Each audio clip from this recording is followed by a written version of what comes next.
Thank you, Mr. Speaker. The last nail is being driven into the coffin of the American Republic, yet Congress remains in total denial as our liberties are rapidly fading before our eyes. The process is propelled by unwarranted fear and ignorance as to the true meaning of liberty. It is driven by economic myths, fallacies, and irrational good intentions. The rule of law is constantly rejected, and authoritarian answers are offered as panaceas for all our problems. Runaway welfareism is used to benefit the rich at the expense of the middle class. Who would have ever thought that the current generation and Congress would stand idly by and watch such a rapid disintegration of the American Republic? Characteristic of this epic event is the casual acceptance by the people and the political leaders of the unitary presidency, which is equivalent to granting dictatorial powers to the president. Our presidents can now, on their own, order assassinations, including American citizens, operate secret military tribunals, engage in torture, enforce indefinite imprisonments without due process, order searches and seizures without proper warrants, gutting the Fourth Amendment, ignore the 60-day rule for reporting to the Congress the nature of any military operation as required by the War Power Resolution, continue the Patriot Act abuses without oversight, wage war at will, treat all Americans as suspected terrorists at airports with TSA groping and nude X-raying. And the Federal Reserve accommodates by counterfeiting the funds needed and not paid for by taxation and borrowing, permitting runaway spending, endless debt, and special interest bailouts.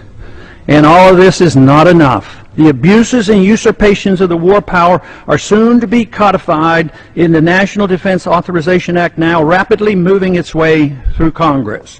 Instead of repealing the 2001 authorization for the use of military force, as we should, now that bin Laden is dead and gone, Congress is planning to massively increase the war power of the president.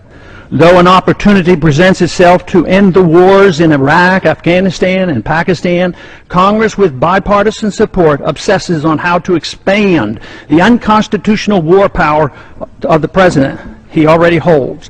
The current proposal would allow a president to pursue war anytime, any place, for any reason, without congressional approval. Many believe this would even permit military activity against American suspects here at home. The proposed authority does not reference the 9/11 attacks. It would be expanded to include the Taliban and associated forces, a dangerously vague and expansive definition of our potential enemies. There is no denial that the changes in Section 1034 totally eliminates the hard-fought-for restraint on presidential authority to go to war without congressional approval achieved at the Constitutional Convention. Congress's war authority has been severely undermined since World War II, beginning with the advent of the Korean War, which was fought solely under a UN resolution. Even today, we're waging war in Libya without even consulting with the Congress, similar to how we went to war in Bosnia in the 1990s under President Clinton. The three major reasons for our constitutional conventions were to guarantee free trade and travel among the states, make gold and silver legal tender, and abolish paper money, and strictly limit the executive branch's authority to pursue war without congressional approval. But today, Federal Reserve notes are legal tender, gold and silver are illegal.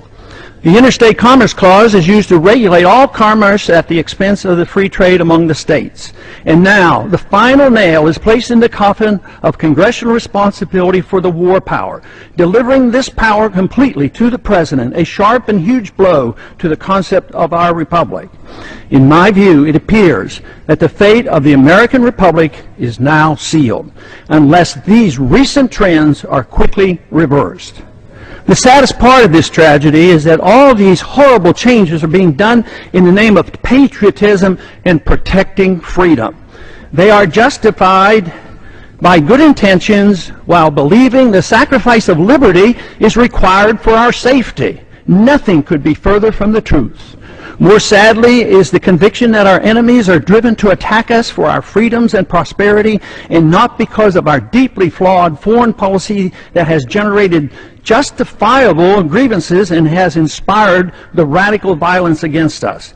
Without this understanding, our endless, unnamed, and undeclared wars will continue, and our wonderful experiment with liberty will end. And I yield back the balance of my